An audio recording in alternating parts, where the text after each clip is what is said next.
Hey, dito ulit ako. Yung sinakaya kong sasakyan kanina, binaba ako dito sa may bandang bago mag-stoplight, papalik ko papuntang Quiapo. Kasi may dadaanan pa rin sila sa SM Clearance Outlet. Ngayon, naglalakad ako ngayon sa Ayala Bridge, papunta nga sa Manila na.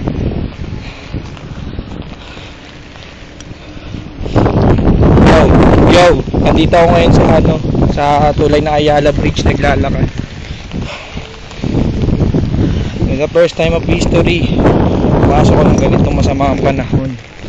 Grabe, mga nangyari kanina. Hindi ako makapaniwala. Kailangan ko pumasok para sa pamilya ko. Ayan ang SM Manila. Nakikita nyo na ang SM City Manila. Konting lakad pa, sana walang baka rito pagbaba ko sa Ayala Bridge. Pagod.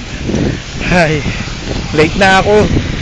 Ang mahalaga, nakarating ako ng ligtas dito. Yan. Grabe. Sa ngayon, patuloy pa rin ang ulan. Malakas ang hangin. Ito na, pababa na ako. Ay, grabe, bahap, men. Saan ako dadaan ngayon?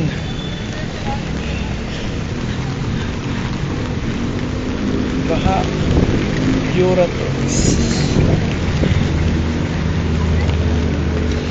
Manila City Hall, SM City Manila.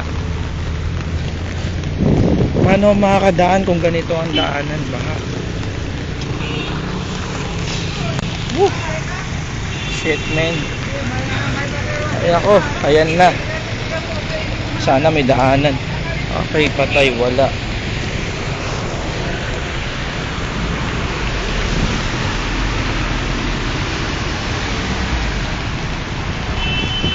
Ako dadaan ngayon nito. Grabe, ang lalim ng tubig.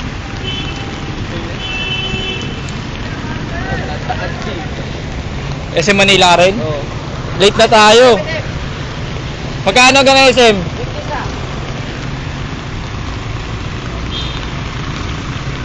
Binobidyoan ko nga eh.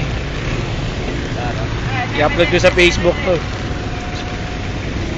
Baka may Yuscop pa ako. Baka may Yuscop GMA. Be 21. Ano, sakay tayo? 21.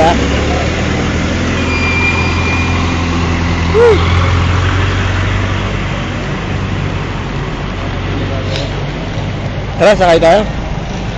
Saan pa mo uwi? Ha? San Juan? Ngayon sasakay ako ng Buliglig para makarating sa SM Manila.